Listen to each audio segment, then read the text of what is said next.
Multi purpose ആയിട്ടുള്ള ഒരു desk decor ചെയ്താലോ? വെറുതെ പറയല്ല, ഫുള്ള് കണ്ടു നോക്ക്. എന്നായി ക്രാഫ്റ്റ് ചെയ്യുമ്പോൾ ഞാനൊരു കാര്യം പറയട്ടെ. എൻ്റെ ഈ ചാനൽ തുടങ്ങിയിട്ട് കുറച്ച് ദിവസമായി, പക്ഷെ ഞാൻ ഇതുവരെ എന്തിനാണ് എൻ്റെ ചാനൽ അല്ലെങ്കിൽ അതിൻ്റെ ഇൻറ്റൻഷൻ എന്താണെന്ന് ഞാൻ പറഞ്ഞിട്ടില്ല. ഇതിൽ നമ്മൾ പൈസ കൊടുത്തിട്ട് ഓരോ ഐറ്റംസ് വാങ്ങിയിട്ടല്ല ക്രാഫ്റ്റ് ചെയ്യുന്നത്. നമ്മുടെ വീട്ടിലുള്ള സാധനങ്ങൾ വെച്ചിട്ട് ആണ് അധികം ക്രാഫ്റ്റും ചെയ്യുന്നത്. അതുപോലെ തന്നെ യൂസ്ലെസ് ആയിട്ട് ഇരിക്കുന്ന സാധനത്തിനെ യൂസ്ഫുൾ ആക്കി നമ്മൾ യൂസ് ചെയ്യുകയാണ് ചെയ്യുന്നത്.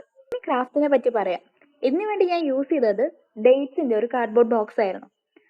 അപ്പൊ എൻ്റെ അടുത്താണെങ്കിൽ റാപ്പിംഗ് പേപ്പർ ഇല്ലാത്തത് കൊണ്ട് ലുലുവിന്റെ ഒരു കവറാണ് ഞാൻ യൂസ് ചെയ്തത്. അപ്പൊ അത് വെച്ച് നമ്മൾ ഫുള്ള് റാപ്പ് ചെയ്തെടുത്ത ശേഷം ആ ട്രാൻസ്പെറന്റ് ഭാഗത്ത് പിന്നിലായിട്ട് ഒരു വൈറ്റ് കളർ ഷീറ്റ് കൊടുത്തു. അതിന്റെ മേലെ നമുക്ക് ടു ഡു ലിസ്റ്റ് എഴുതി നമുക്ക് അന്നന്ന് ചെയ്യേണ്ട കാര്യങ്ങൾ എഴുതി വെക്കാം.